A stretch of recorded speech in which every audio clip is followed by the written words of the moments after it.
Approach को समझिए।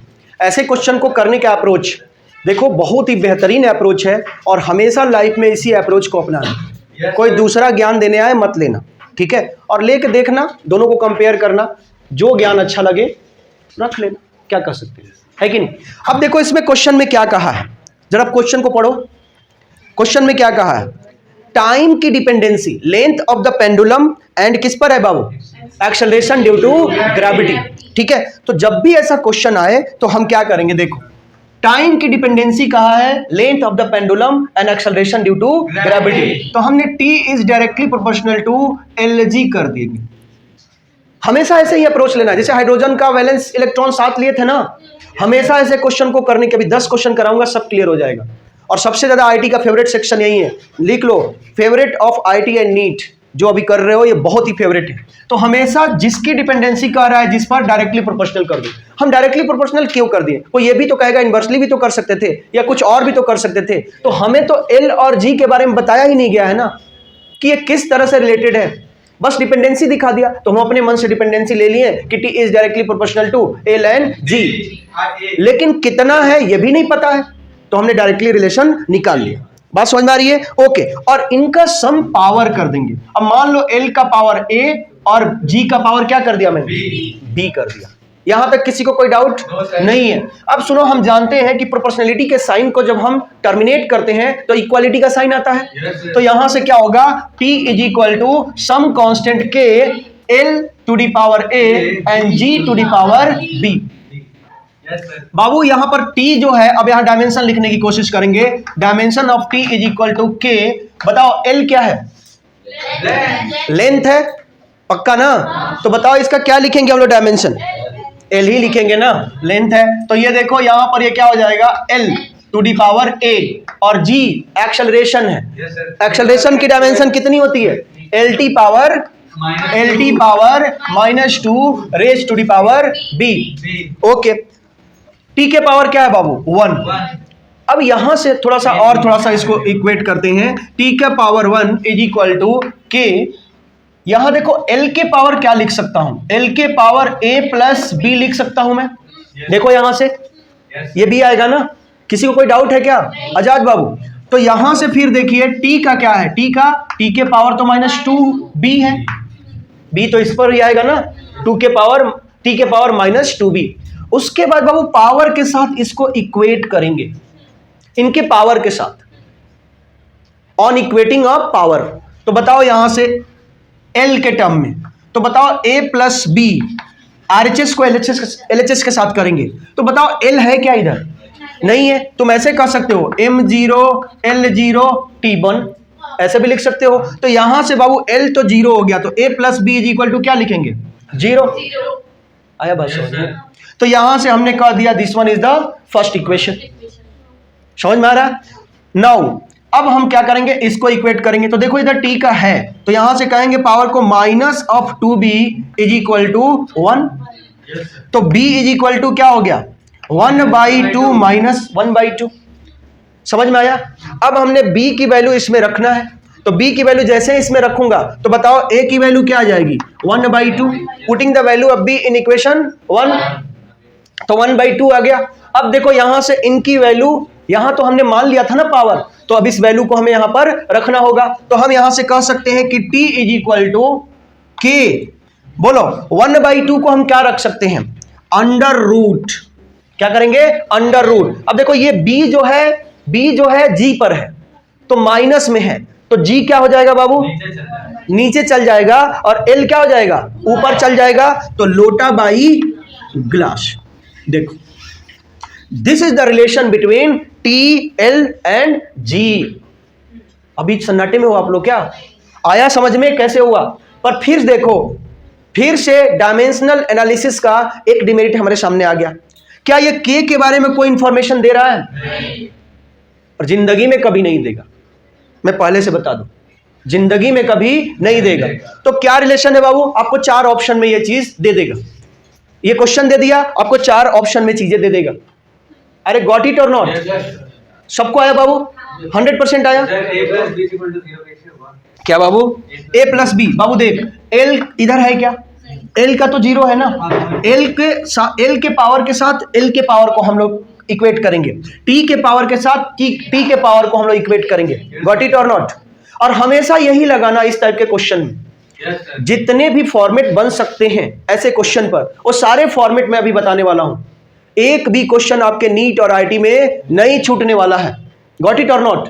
लेकिन यहां पर अगर कोई दिक्कत है तो उसको पूछ लो, फिर कोई दिक्कत नहीं होगा।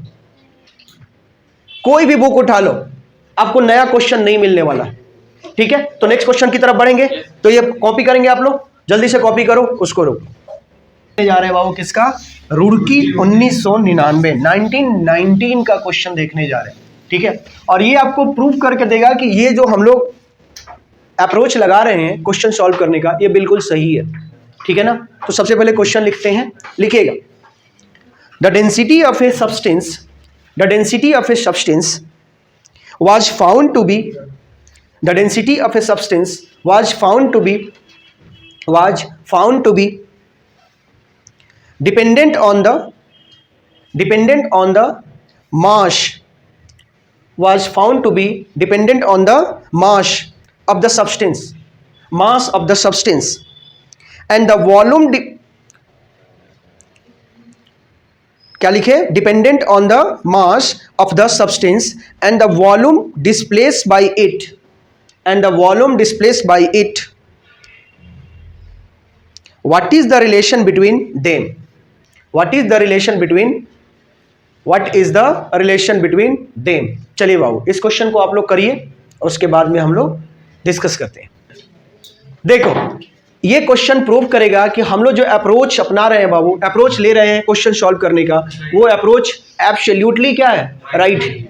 ठीक है, क्या बोला है कि डेंसिटी की डिपेंडेंसी मास और वॉल्यूम पर आपको बताना है, यही बताना है ना। तो हम तो जानते हैं ना, बचपन से पढ़ते आए हैं कि डेंसिटी इज इक्वल टू क्या होता है बच्चों? Density is equal to mass upon volume. अरे बात ये जानते हैं कि नहीं हम लोग? अच्छी बात है। तो जिसका भी हमें डिपेंडेंसी निकालना होता है, हम क्या करते हैं? डेंसिटी का रिप्रेजेंटेशन रो है, डायरेक्टली प्रोपोर्शनल कर देते हैं। किस पर है? मास पर है, और वॉल्यूम पर भी, और सम पावर रेज कर देते हैं इसके ऊपर। तो m के पावर a और v के पावर क्या करेंगे? b कर देंगे। बोलो बच्चों। ओके, अब हमारा दूसरा स्टेप क्या होता था बताओ? डेंसिटी का मतलब इनका हमें क्या लिखना होता था? डायमेंशन लिखना होता था। डेंसिटी का डायमेंशन क्या होता है? ml power -3। अच्छा, प्रोपोर्शनलिटी की साइन को हटा के इक्वालिटी लाएंगे तो सम कांस्टेंट k आ जाएगा। तो यहां पर देखिए सम कांस्टेंट k आ गया।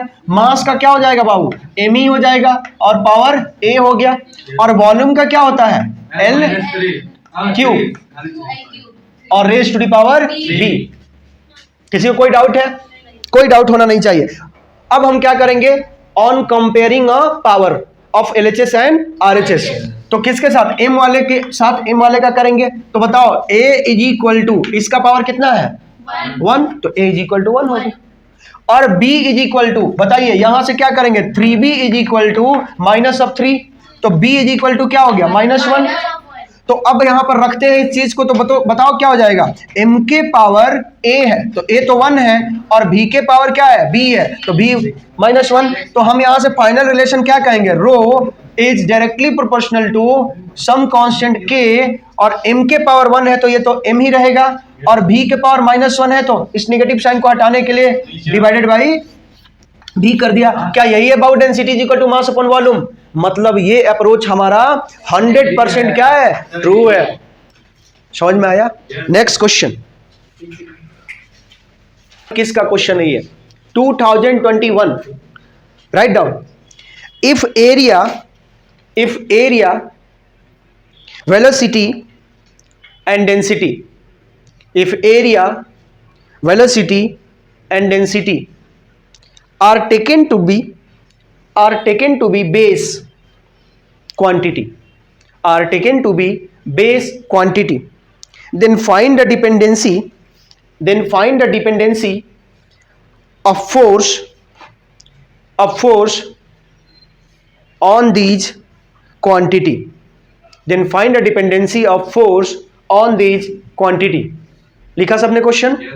चलिए बनाइए, आप लोग के पास में 3 मिनट का टाइम है, फिर डिस्कस करते हैं। इस क्वेश्चन में क्या बोला है? फोर्स की डिपेंडेंसी किस किस पर, फोर्स, अच्छा डिपेंडेंसी जिसकी होती है उसको डायरेक्टली प्रोपोर्शनल कर देते हैं। F is directly proportional to area, velocity and density. ये रो है भाई, पी नहीं है। थोड़ा मेरा पी और रो एक जैसा दिखता है, लेकिन बी वेयर रहना है इस चीज से, ठीक है।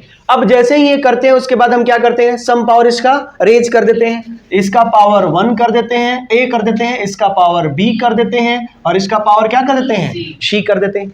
और फिर इनका हम डायमेंशन लिखते हैं। बोलो बाबू, फोर्स की डायमेंशन कितना होगा, ml माइनस 2। अच्छा, प्रोपोर्शनलिटी के साइन हटा के इक्वालिटी लाएंगे तो सम कांस्टेंट के लाएंगे, तो के डायमेंशन ऑफ एरिया, एरिया कितना मीटर स्क्वायर मतलब एल स्क्वायर, तो बाबू ये हो गया L square raise to the power A into, बताओ वेलोसिटी की क्या होती है, एल टी पावर -1, तो ये हो गया। कई लोग तो खाली लिपसिंग कर रहे हैं, आओ कुछ नहीं रहा है, ये हम भी समझ रहे हैं, ठीक है। एल टी पावर -1 बी, देखो इतना आसान चीज नहीं आएगा तो फिर क्या आएगा, है ना।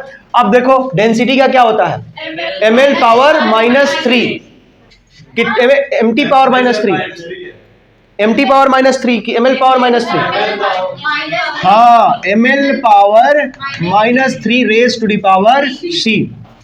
अब देखो यहां से थोड़ा सा इसको सॉल्व करते हैं। ml t power -2 is equal to k of, देखो बच्चों L इसमें भी है, L इसमें भी है, L इसमें भी है, तो क्या लिख सकते हैं, देखो L raise to the power 2a, base same रहने पे मल्टीप्लाई को ऐड करते हैं, यहां L पर क्या जाएगा B, और यहां L पर क्या जाएगा -3c। आया बात समझ में। उसके बाद बताओ L हो गया, अब क्या चीज आएगा, T आएगा, तो बताओ T इसमें कितना T है -1, इसमें कहीं और T है क्या, तो T टू दी पावर क्या हो जाएगा -b ना, -1 इंटू बी, चुटकी a to the power b into C raise to the power c, कितना होता है ABC, 8वीं पास करके आई हो ना, तो ये क्या हो गया T to the power -b। अब यहां से बाबू इक्वेट करेंगे LHS और RHS के पावर्स को। अच्छा m भी है बाबू, हाँ हाँ ठीक है, और m के पावर क्या कर देंगे हम, m इधर तो है ही नहीं, तो सीधा क्या कर दिया m के पावर c। गॉट इट, हाँ बहुत बढ़िया बाबू, आपको अवार्ड मिलेगा। क्या आएगा 15 अगस्त, अभी 15 अगस्त ही आएगा, ठीक है।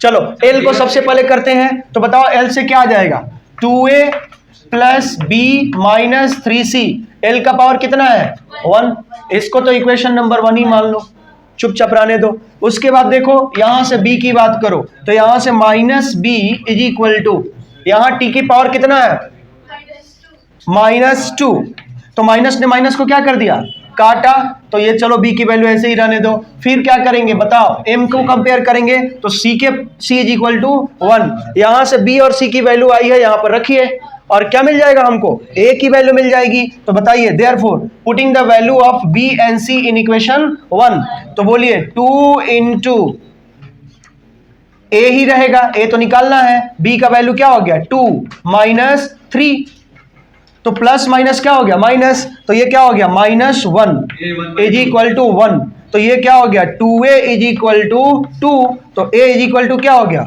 1। कहां b की वैल्यू तुम लोग बोल रहे हो 2 आ रहा है जी, सर हम लोग ऐड नहीं किए थे। अच्छा तो a का 1, b का 2 और c का 1, तो यहां से फोर्स का डिपेंडेंसी कैसे हो जाएगा, F, a किसको माने हैं a to the power some constant K a to the power 1, तो ये तो 1 ही हो जाएगा। और b का कितना है बाबू, b पर b है ना, b कितना आया है 2, तो b स्क्वायर, और आपका रो का कितना हो जाएगा, रो पर c है, c का वैल्यू भी 1, तो देखो ये रिलेशन आया F is equal to some constant k into a भी स्क्वायर रो। समझ में आया, फोर्स का इन क्वांटिटी के, इन फिजिकल क्वांटिटी के साथ इस तरह से रिलेशन है। IIT 2021 की क्वेश्चन है ये। जी सर बना होना तो नहीं, जी सर तो कहीं कह रहा था सबकी बी का 2 वैल्यू आ रहा है। अच्छा बाबू चलो ठीक है, नेक्स्ट क्वेश्चन की तरफ चले बच्चों, नहीं पहले क्वेश्चन तो लिख लो। अच्छा पहले ये करेगा, हाँ ठीक है पहुंच कर लो, लिखो। A scientist of Catalyst Academy A scientist of Catalyst Academy measure the length of the rod. A scientist of Catalyst Academy measure the length of the rod to be proportional to density, to be proportional to density, comma intensity, density, comma intensity and frequency, then find the relation. देखो IT कैसे question पूछता है, कितना छोटा सा है, then find the relation.